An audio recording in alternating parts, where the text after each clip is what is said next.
ధర్మజ్ఞాః కుటుంబస్య సురేణామయాసా కుటుంబస్య రమేష్నామదేస్య ధర్మజ్ఞాః లక్ష్మీ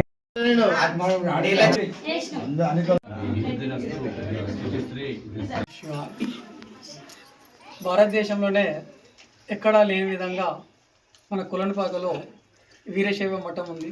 ఆ వీరశైవ మఠంలో ఇది దాదాపు 12-13 శతాబ్దం మఠం. ఈ మఠంలో ఆనాడు 18 కులాలకు సంబంధించి 18 మఠాలను ఏర్పాటు చేశారు.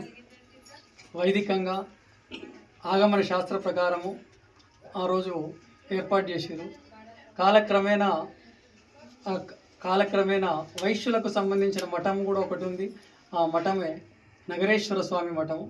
కాలక్రమేణా ఈ మధ్య కాలంలో పూజాధికాలు లేకుండా పోయింది. దానికి మన ప్రముఖులు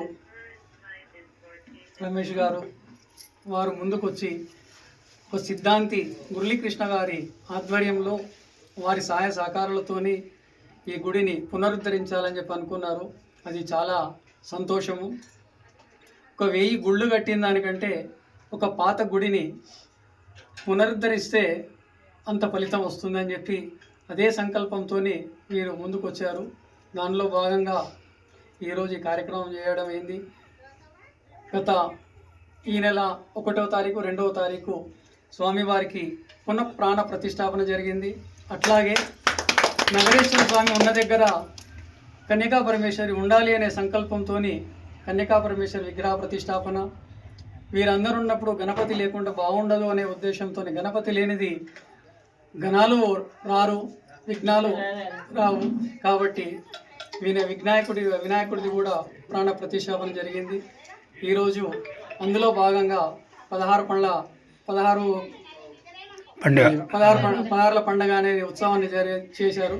దాంట్లో భాగంగా స్వామివార్లకు అమ్మవార్లకు అభిషేకాలు, పంచామృత స్నానాలు, తర్వాత సామూహిక అర్చనలు, తీర్థప్రసాద వితరణ, అన్నప్రసాద వితరణ జరగడం జరిగింది.